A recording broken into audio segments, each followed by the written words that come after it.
Hello, beloved divinities. My name is Jay Simone. You're watching Awakened Comedic Divinity, where I provide spirituality tips for the newly awakened to help you build a better spiritual foundation. It has been a while since I've last posted. I acknowledge that. I understand that. However, I did kind of get a nudge to provide a full moon reading, so I will be doing that for you guys today. I guess you could kind of say it's a channel message from Mama Aset, and I don't really know what she has in store because, like, I can kind of see it in my mind's eye what she wants, but I honestly could not tell you where this is going to go. So we're going to see what happens. I feel like any good channel message from Mama Aset should always start with, like, pulls from her oracle deck.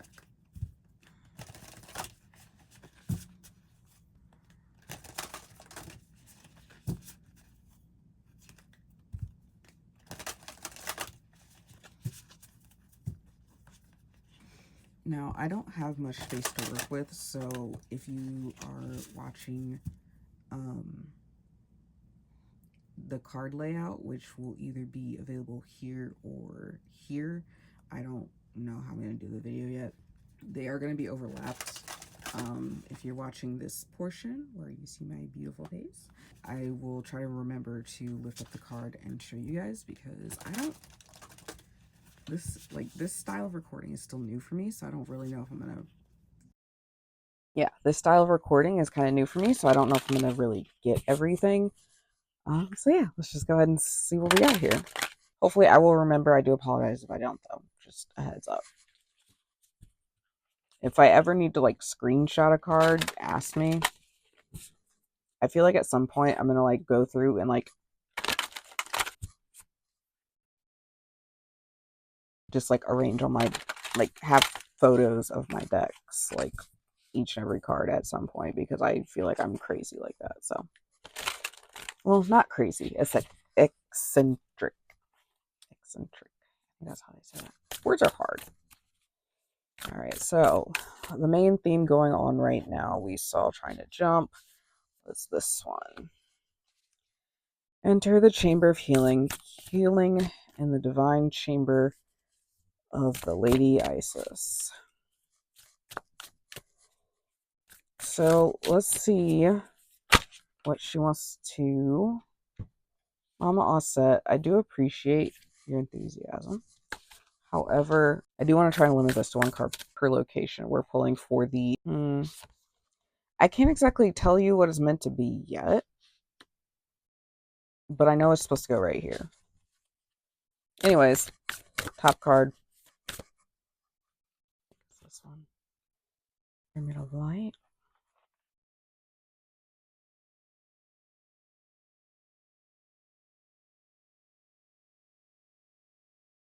Ooh. Okay, she's kind of... I think I'm getting the layout now. All right. Left card.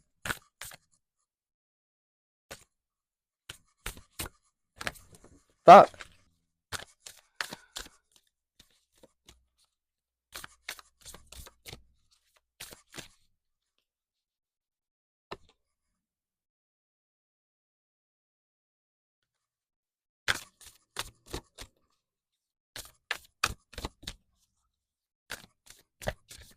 Okay, so the way that this cross kind of came out, and I kind of realized this after, like, I had gotten the top card, and I'm getting a right earring now, because, and as you guys know, for me, that's usually a confirmation.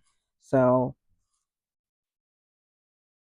the middle card, entering the chamber of healing, which you guys can see here, is meant to display what's going on with you right now, or like what kind of phase you're in right now, like your current state. So you are in a healing phase. You may even be going through healing practices. You may even be doing some shadow work, which you may also see with entering the chamber of healing. So I do see why that would come out for you guys, especially, again, if you are on this channel, you guys are probably on the same wavelength as me. So I'm not exactly sure if I'm going to talk about it too much yet, but I too am going through a healing period. So if you are as well, like, I I get the feeling that some of you guys don't really realize that you're going through a healing period. Like you're going to look back on this moment and realize that you were healing at this time. Maybe try to journal around now. Like if you haven't journaled already, like I would start journaling just because it would be really interesting like for you to look back on that and see how you healed. Brief sidebar. Has anyone ever like looked back over their journals that they wrote like as they were kids or like from their past? I've been tempted to start doing that just because like I've realized that like as a practitioner and as someone who's like trying to like learn and grow from this practice, I'm needing to like go back and like reference stuff, previous spells, just to kind of like go over what worked, what didn't, and stuff like that. Because like also for me, like this is a lot of experimentation and finding out new things. But again, sidebar, yeah, that sidebar was going with the idea of just like if you were to document what you were doing at this period, or if you ever look back on this period, if you are not aware that you're going through a healing period, you will recognize this point in your life as a healing period. Okay. So what does this mean? Like what is this doing for you underneath the surface that you may or may not be aware about, like on the spiritual side of things, on like the soul growth side of things, stuff like that, right? So that is where we get Goddess of 10,000 Names. I actually think it's funny that I'm getting this card because I saw a recent TikTok video where someone described Goddess of 10,000 Names a certain way that I had never considered before, and I'm probably going to reference it as I go over this card. So, Goddess of 10,000 Names is what is going on like to you on a deeper level, soul level, spiritual level, something that you may not realize deep down, or maybe you are a spiritual aspirant and you kind of like are recognizing this is what's going on with you. So where do I even begin with this card? Ah, man. It's like it's just so many ideas in one. I love seeing this card. Like this card has grown on me. Like I used to not like seeing it, or I think the first time I got it I didn't like it, but it has grown on me. Okay, so Goddess of 10,000 Names is a card that recognizes that you are coming into another identity. You may find that this identity that you are adapting or becoming isn't like how you normally are, and it might make you a little uncomfortable. But at the same time is recognizing that this identity or this assumed identity that you have to like come into can still be your own and made your own, essentially adapting to you in a unique way. Like the best example I can give of this is like personally I am a manager, and unfortunately I don't have a lot of energy, and I don't, I'll be honest, I don't like doing a ton of shit, but I need to be able to have my team move efficiently and do what they need to do in order to get the job done. So, in order to do that, but the other thing is, I'm actually very relaxed as a manager. There, like, I focus on what to me is more important as opposed to what isn't important. So, a lot of my team likes that, but they kind of like it's gotten and it's gotten to occasional points where it does get taken too far. And so like there was a period of growth where I had to start holding my team accountable and like coming off as like harsher because like they had like essentially like they weren't performing where I needed them to perform in order for us to do what we needed to do to improve. So in a way to do that, it was just like telling them that I'm holding them to a higher standard, and then like, following through with like the disciplinary actions and stuff like that. And as that happened, they still recognized like, yeah, there were some areas that I was relaxed on, but they also knew like, hey, this is the areas where I mean business and I need you to perform at this level here, here, and here because I'm letting you get away with XYZ, if that makes sense. And yeah, it was definitely a lot different because like for a while my peers were like urging me, they're like, you need to move with urgency, you need to da da da, urgency, urgency, urgency. But I don't move fast. I walk slow. I usually am like just getting out of bed when I'm coming into work. They know this too. Like I'm literally just getting out of bed. So like that whole like high energy thing wasn't for me. Still isn't for me. Not to say that I'm not useful or can't get shit done. Like they know that like I do mean business when I mean business. So where I was going with this is you are adapting to a different identity. It's still you. So don't be afraid or don't like push it away or don't feel like you're an imposter because that is still you. And another way you could also see it as, and this is what was mentioned by another TikToker, and I'll see if I can link her TikTok below, so you guys can see like her reference to this because I should give her credit for it. But she described it as like different roles. So like for example, like at least the way I understood it was like if you feel like you're not the main character of your story, you can easily change your role into that of the main character of the story. Or like if you like need to become, like, you can become whatever it is that you need to be for that moment, essentially, is how she described it. Now that could be, maybe I just misunderstood, but like for me at that time, like the way my brain was linking it together was that like Aset is in a way a shapeshifter, because that's what she described Aset as, and I never really saw that as such. As well, I guess I didn't really see it for what it is that she is like adapting herself. Like, I don't know, the way that I feel like I described it previously feels like distinctly different from the way that like I'm trying to describe it the way this other creator described it, but they feel distinctly different, but I feel like I'm explaining it the same. To me, it felt like the creator was describing the role as like something that's so far separated from yourself that you wouldn't expect yourself to become or do, but Osset essentially could take on that through like her magic, her strength, her ability, who she was.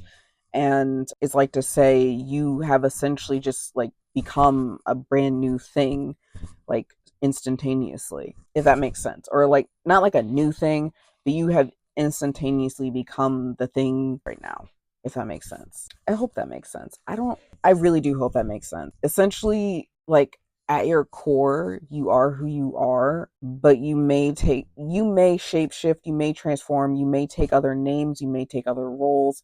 Like, you are still who you are at your core, and that's like, even if you feel like you've taken on these other roles, or if you feel like you're faking it in a way, you're still like, feel free to express your unique self, like through the roles that you feel like you're faking it, or roles that feel very like mundane and feel like you're not differentiated, like that make you feel like you're not being yourself, and like adapt to your environment, or adapt to your needs. Like, you literally can change instantaneously, like what you can do. Like, I'm getting the idea of a chameleon. So I hope that helps, and I hope this is all going to make sense as we continue on with this, because I never really know where these go, because I essentially start channeling. So yeah.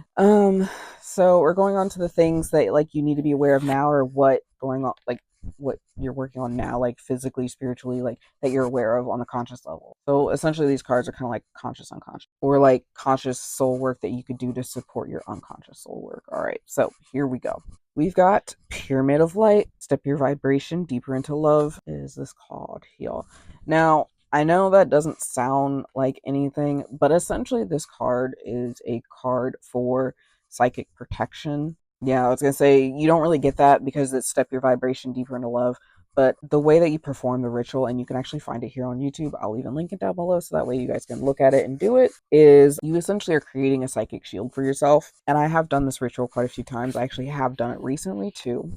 Like I said, it is a psychic shield, but like healing period, you need to protect yourself. You're kind of, I don't want to say more vulnerable, but like, okay, and this was like channeled to me from Tahuti, or as you know him, so he explained it as, or I like to think it was, he explained it as like you and your power support your like wards and protections normally, like when you're not going through healing, like your energy, when you do like healing work, shadow work, stuff like that, your energy field kind of constricts, so that way you can focus in on the healing areas. Therefore those wards don't have that support, and technically without that extra support, barriers now weakened, or like your field, your protections are now weakened, um in a way. So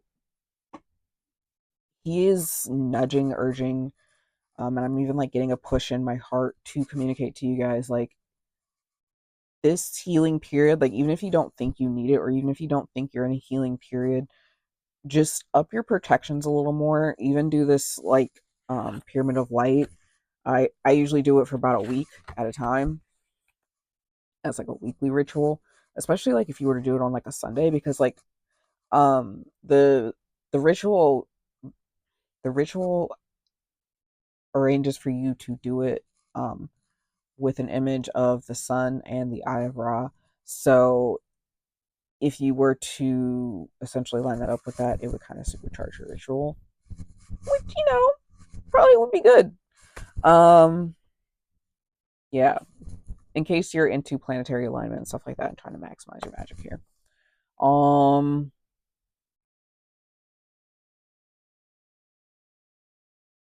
Okay, so yeah, that's like the main thing that you should be focused on right now. Don't be afraid to like, I don't know if you guys know this, but you can't ask your guides and spirits, your like team to support you when it comes to protections and warding and stuff. Like you can ask them to help you so that way um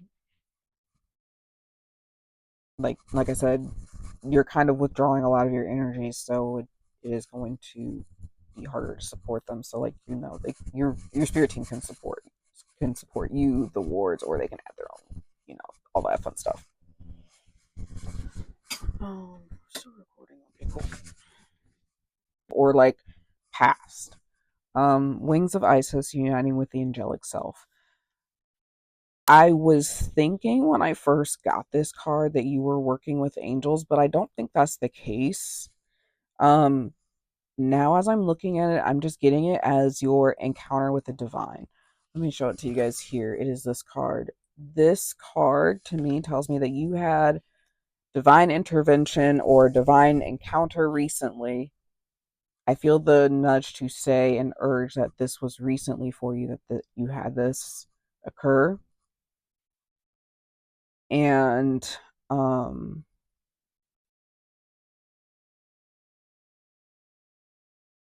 that's kind of what contributed to this moment, or that's kind of what spurred this on. Um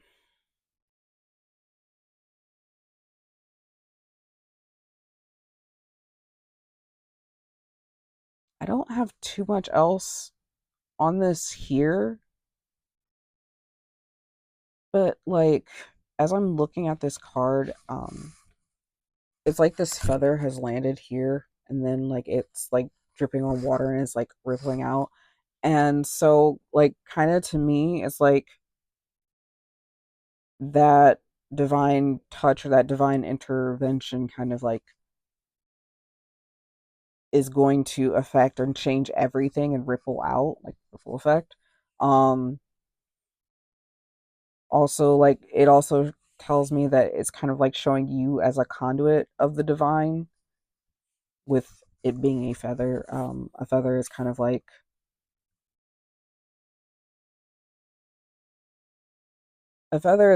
the connection between the divine and earth, because it's kind of like you're having like a physical thing, but at the same time the feather represents the sky. Which lastly, we're going into like future, or like how this is going to benefit you, or what you're going to see as a result of this, or move into as a result of this. We have magic and ritual. Okay, crafting sacred practice. The first thing that came to me when I saw this card and I looked over it was that like this is mostly a message for people that are trying to build their personal spiritual path, like trying to grow themselves spiritually. I want to say self deification in a way, but like not. But like literally, you're solely a spiritual seeker for yourself and for your own soul growth. Or like, okay, how do I put this? Doing like your own spiritual work, like such as like studying your birth chart and seeing where your abilities lie, or like where your deities lie and stuff like that. Like your personal and power you up type of workings, along with like shadow work being part of it as well.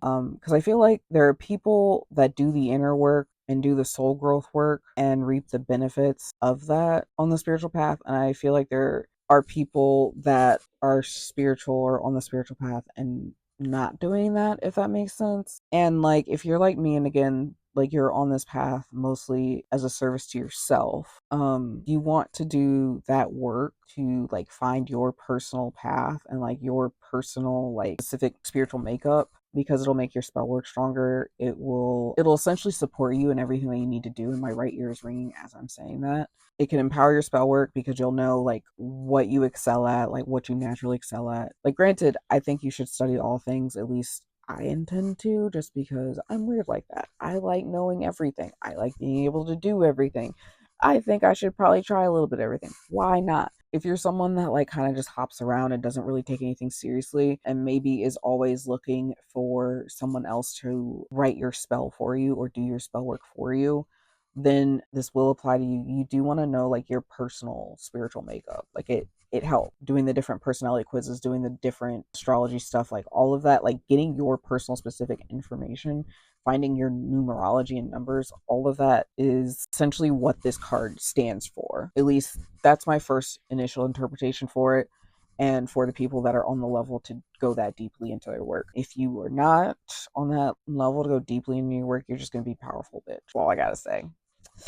And I mean that respectfully, because like the initial words that I had gotten was you were just going to be a powerful goddess. And I know that that sounds very bold and full of yourself to say, but I'm be honest, as someone who is trying to be the baddest version of herself, and I'm hoping that each of you that are watching this are also trying to be the baddest versions of yourselves. And in that case, in my universe and I'm sure your own universe, you are the baddest person in that universe. However, I do want to say, like, I recognize that even though I'm the baddest person in my universe, I am still going to treat you like you're the baddest person, like, in the world, because, like, at least initially, if you fuck up with me or if I don't like you, then that's just not happening. But, like, on a friend level, like, if we cool, which if you're watching this channel, we are, like, I would treat you like you were the baddest person in the world. So, like, we would all be equally bad. We'd be bad together. I felt the need to clarify that. But that's what that means. Also, like, I know, like, some practitioners try to be, like, humble or whatever. Yeah, this is not for the humble. You are going to be bad and you are going to create loves.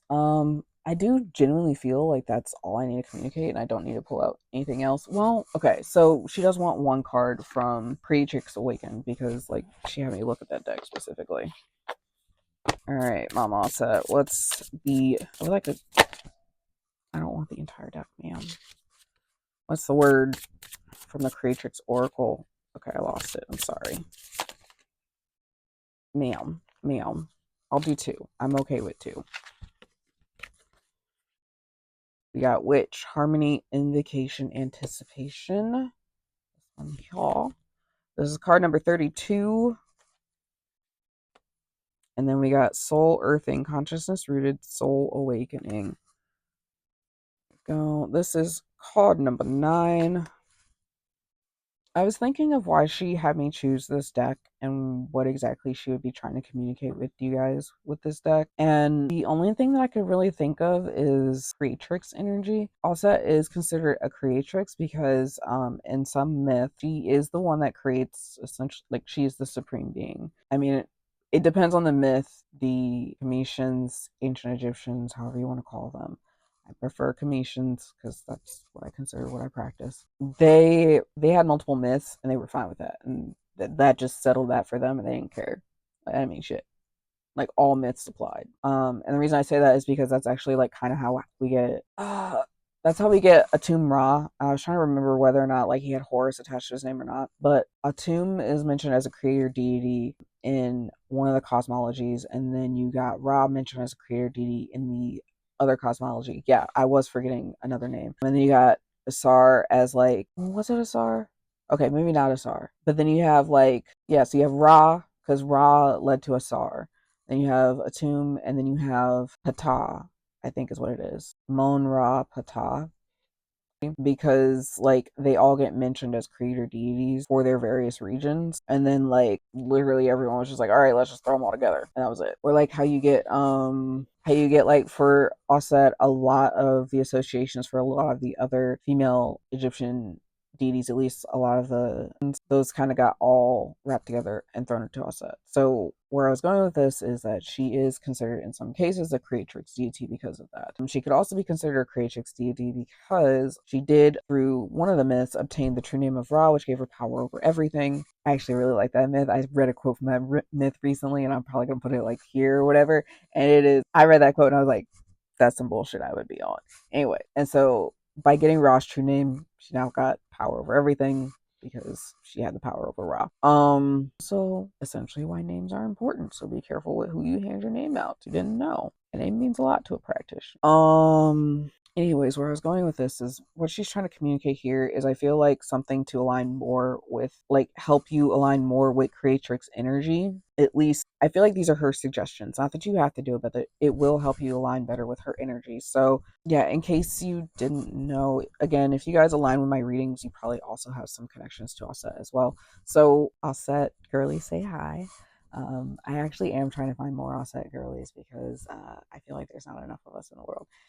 Anyways, some hand in, whatever's going on with you. So for this particular one, yeah, she's trying to like give you some ideas as to kind of getting more aligned to creatrix energy. So we have soul earthing, which is consciousness rooted soul awakening. And I feel like this definitely like aligns with the reading with the healing chamber and going into goddess of 10,000 names. I feel like it's trying to get at who you are at your core. She's saying that earthing is going to help you remember who you are deep down, despite like all the different reflections or refractions you may show, or different, not refractions, but like different emanations you may show or have to show to the world, the other thing she wants to communicate. You may also, for aligning with this creatrix energy, you may want to look into getting connected with primordial mother energy. Seeing like the serpent here just kind of makes me think of the connection of the serpent to the primordial mother, along with like us considering earth to be a mother, like is definitely standing out to me, along with both of these cards holding like lights at the bottom, achieving a increase in consciousness level because of that. Because the other thing is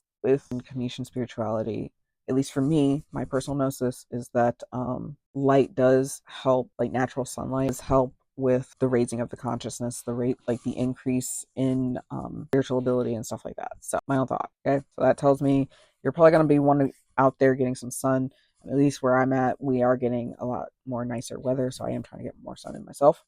As I'm looking at the butterflies in the soul earthing photo, I'm getting the sense that like you're gonna see an old friend say hello or something like that, or like an interaction with like the dead or the past. Butterflies are typically a symbol of past loved ones connecting with us, and maybe that is something that you're going through with the healing chamber. And I don't like, for some of you, this loss, like if you're really resonating with this reading, or like for some of you, this loss may be recent, but I feel like for a majority of you that this resonates with, this loss was not recent. This loss was some time ago, possibly some unhealed trauma, but that's just really the general idea that I can get from this. Oh, the other thing that stands out to me now that I'm thinking about it, and I briefly saw this before, it has a 9 there, right? So 9 is the last number, end of a cycle. So this is literally a symbol that the cycle's ending. And if I remember correctly, the 8, or the infinity symbol, also what this represents, is that it was on the world card in tarot when things end. The woman that is displayed there, she also, I believe, has that halo, that infinity symbol halo. So that just kind of makes me think back to the tarot card, seeing the world like something is coming to completion, like you have achieved or you've completed something, or like something's coming full circle, cycles coming to an end. Now, going into the witch card, again, we saw magic and ritual as the card that we're leaning into going forward. But I think what is important to recognize with this card is that as practitioners, or at least to me, as people that are spiritually aware, well, no, okay. So I don't want to say we have a responsibility to be harmonious, because, like, I mean, your personal gnosis could be like, no, I could do whatever the fuck I want, which, I mean, yeah, you do you. But I also do think that you should be able to do whatever the fuck you want. So take this how you will. But maybe it's only like some people. I don't fucking know. And again, you may feel differently about this, because again, this is mostly my own personal notice. But like, there's a harmony and balance that is meant to be served with the spiritual realm. And we're supposed to essentially kind of help with that or facilitate that. So there's a harmony and balance, like spiritually, that we, like, kind of have to help spiritually. And I don't mean like good and evil, light and dark, anything like that. But there's just like certain universal laws, because I don't want to say rules, but there's just certain things that you don't do, because you just don't do it. And that is what I mean by harmony. It's that things run smoothly. Like, when I say harmony, I mean Mayat. And honestly, I feel like Mayat is very, very hard. Like, I think Mayat goes way further than truth and justice and stuff like that. Like, I don't think truth is a good translation for what she is goddess of. But where I'm going with this is that, like, there's like a particular harmonious aspect to things. And I also think there's a particular harmonious way of acting in this 3D world, and we kind of need to act accordingly. So, not to say that like you can't stuff set in stone or anything like that, or like, you can't change fate. I do think by using magic as a practitioner, you can change it to whatever you want, because I think all sorts of outcomes are. We're not going to go into my personal gnosis. Just know that when I see this card and I see magic and ritual, your magic, regardless of what you do, is going to be, for the most part, I have a caveat to this. I'm not going to go into that caveat on this video, but I do have there is a caveat to this. Will be harmonious, will be aligned. So you literally are the creatrix. Everything's always harmonious. Oh, that makes, I mean, of course, like, say for example, you need to like time a spell like a very specific way, and you like it's super important that you time it that way, maybe then like that's not when everything is harmonious. That might not be the day.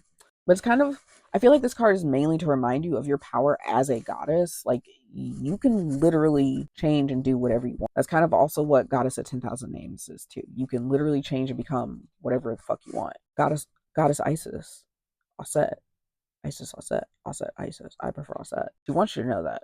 And I feel like that's like genuinely like the main message I get from her is she's like, you can become who you want to be, your true self, your authentic self at any time. And if you realize that you don't like that part of you at any time, you can just change it.